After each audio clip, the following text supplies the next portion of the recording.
teach the same technique? Yeah, the teaching has been set up in a very, very standard form. What we do is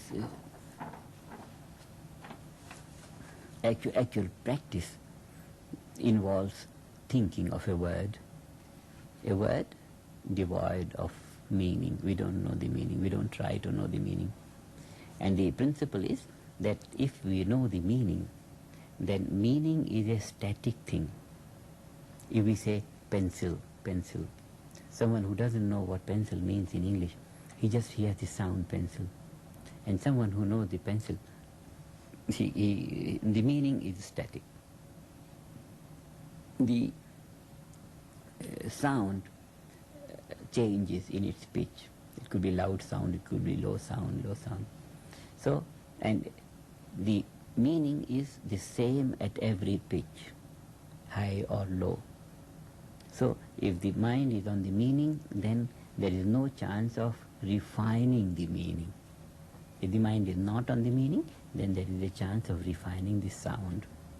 Then there is a chance of experiencing the sound in its finer values, till the finest could be transcended and the awareness would reach that inner wakefulness devoid of any perception. This will be transcendental consciousness. So we take a thought and experience it. And in experiencing the thought, the simple formula is that the thought functions as an impulse, as a motivation for impulse, like that. Then the mind is pulsating. If we don't try to manipulate the thought in any sense, concentrate or hold it on or anything, then the thought will start to be refined. It will sink out, as if the activity starts to die out. Just so, this is what we say. Naturally, greater activity of the mind reaches its least value in a very, very natural way. Any activity has a tendency to settle down and be quiet. So this natural tendency of the mind to be quiet is all that we use in meditation and nothing else. So in a very innocent manner we think of the thought, and every time we think it becomes finer and finer and finer. We experience its finer states and then it dies out. The mind is left wide awake by itself without any sound to experience. That inner wakefulness is that unbounded awareness, no boundaries. It's like the wave settling down, and it settles down, and it's flat surface of the water throughout the whole range of the lake. This unbounded awareness, where the perception is no longer within boundaries, it is unbounded. This is a silent state of the mind, and it is so fulfilling that the physiology, having tasted this kind of quietness of activity, it cherishes that. And because it's cherishing to the whole physiology, to the whole experience, physiology tends to maintain that state naturally, even when there are activities like that. So by nature, that state is experienced. By nature, through practice, it becomes stabilized in the field of activity. And once that is stabilized in the field of activity, we have life on all levels, all possibilities, the level of all possibilities, perfect orderliness, and all that we know from quantum mechanics to be the characteristic of vacuum state is experience, becomes one's own personal experience throughout life.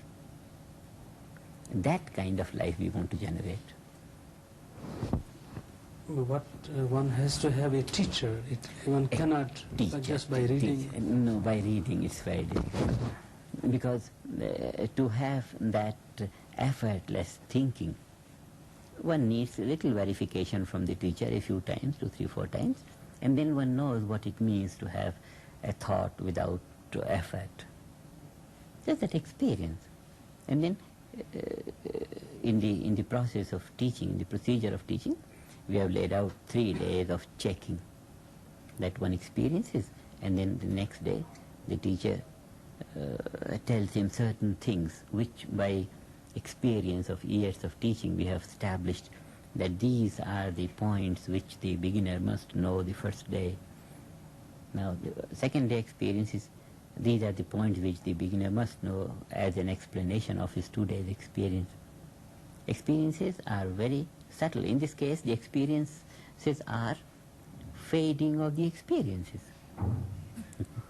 There's something we experience, we think, the thought, it's a direct experience of a thought, and then it begins to fade and fade and fade and fade and fade.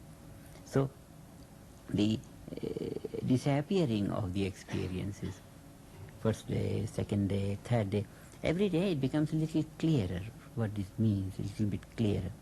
In 3 days, the experiences become fairly clear to be able to understand the entire process, and on that basis, all the future possibilities.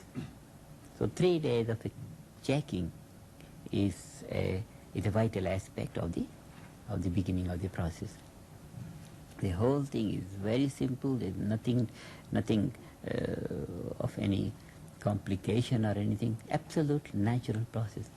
That is the reason why everyone succeeds in it. Only those 3 days checking, one has understood those points, no problem. One more last question. Yeah. There's no relationship between the taught and teacher. In other words, there's no relationship of a type of a guru and chela relationship. It's just like the history professor. he counts the sequences of the years, this happened that year, this happened. It's like a teacher, purely on an instructional basis. Otherwise, the whole complication is not very scientific.